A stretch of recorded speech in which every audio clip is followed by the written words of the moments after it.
of boss over girl boss, emphasizing that strength transcends gender. As the founder and director of Caring Minds one-on-one division, she advocates for adolescents' mental health, balancing leadership with article writing and exhibition planning. Now, let's welcome Stephanie Chang from Class Gen to the stage and hear her stories.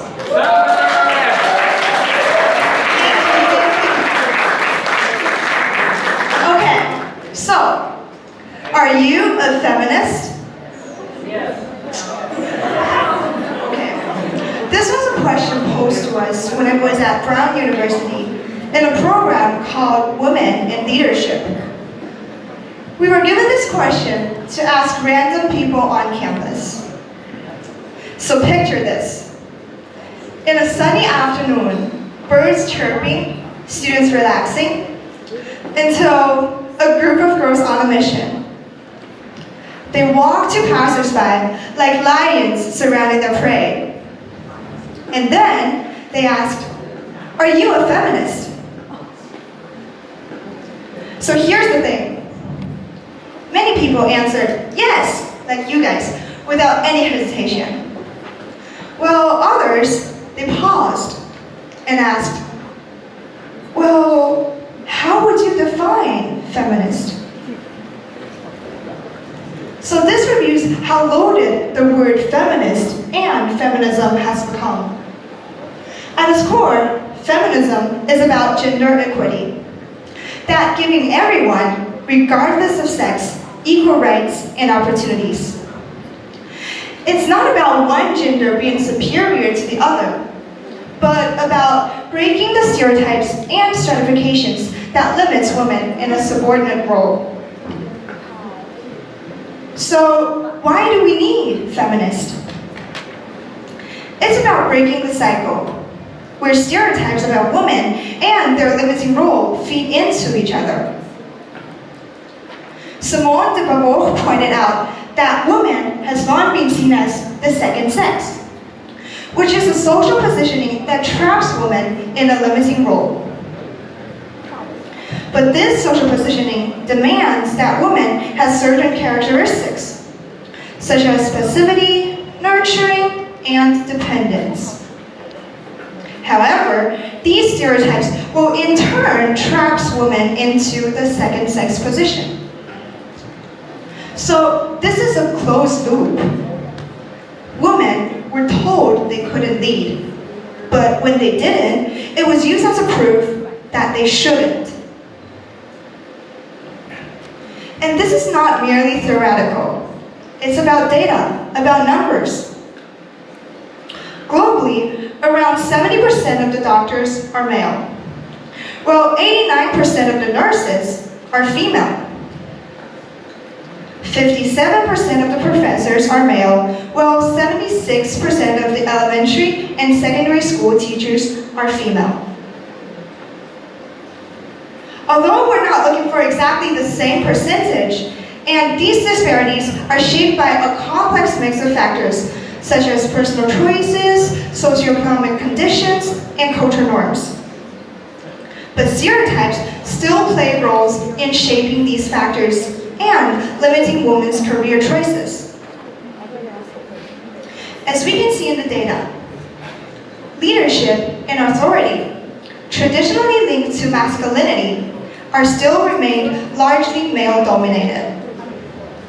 Whereas caregiving and nurturing roles that has lower status and lower pay are still predominantly female. Is it really because that women cannot perform as well as men? Or if it's because there are many external rules and internal norms that prevent women from reaching the same position as men? As we can see in the data, these patterns still reveals a societal stratification that constrains women's potential. And this is more than just data. It's about real lives, about real stories from my grandmother, my mother, and me. My grandmother was the youngest of 5 daughters in her family. They were born in a time when girls relied on marriage for a living. eldest and second sisters followed that path. However, with the establishment of the New China and its emphasis on social equality, opportunities began to open up.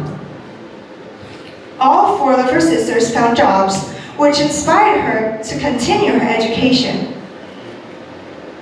Eventually, she went to college and became a middle school math teacher and set examples for her future generations.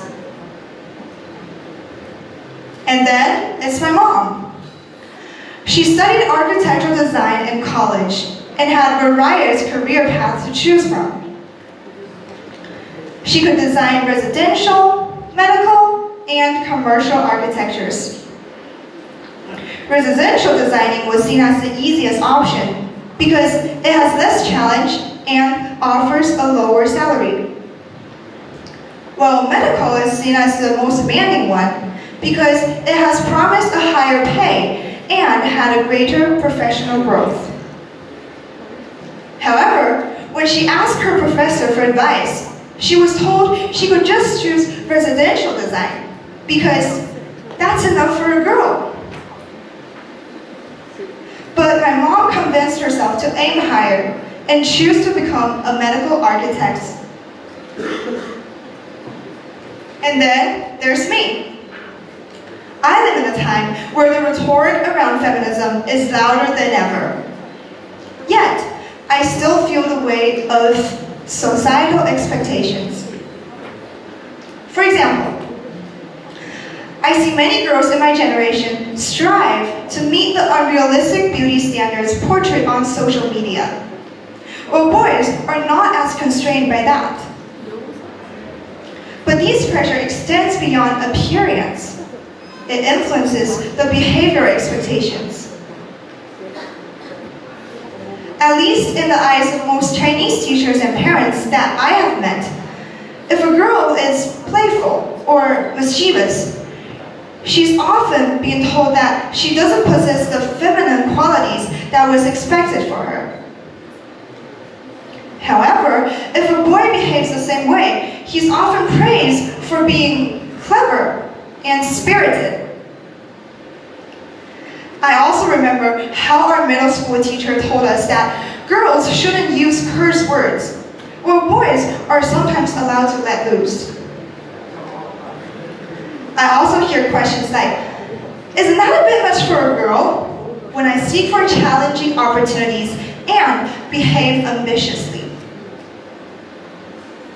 So these experiences made me realize how girls are held a different standard of behavior, as if we must always be beautiful, graceful, or unambitious. Over generations, stereotypes might be different, but their impacts remain the same. They box us in. So this brings us back to the question, why do we need feminism? Feminism exists to break this box and to break the cycle that limits women's potential. And this is why I'm standing here, speaking to you today, because education is the key to break the cycle. We educate ourselves and try to educate others. We learn about ourselves, our histories, and our roles in society. And therefore, we can make the world a better place. Here's a quote. Ignorance slips people and creates prejudice. A misinformed people is a subjugated people. That means through education and awareness, we can dismantle the stereotypes that hold us back and build a more equitable future for everyone by informing and transforming, not just women, but society as a whole. So this way, we can look at many concepts through the lens of feminism. Intersectionality, which means people's experiences and identities are shaped by overlapping societal categories, such as race, gender, and class, often leading to compounded advantages and disadvantages. Through the lens of feminism, we can see that women from different races, ethnicities, and societal classes are facing unique forms of oppressions, revealing that gender equality cannot be understood in isolation from other forms of discrimination.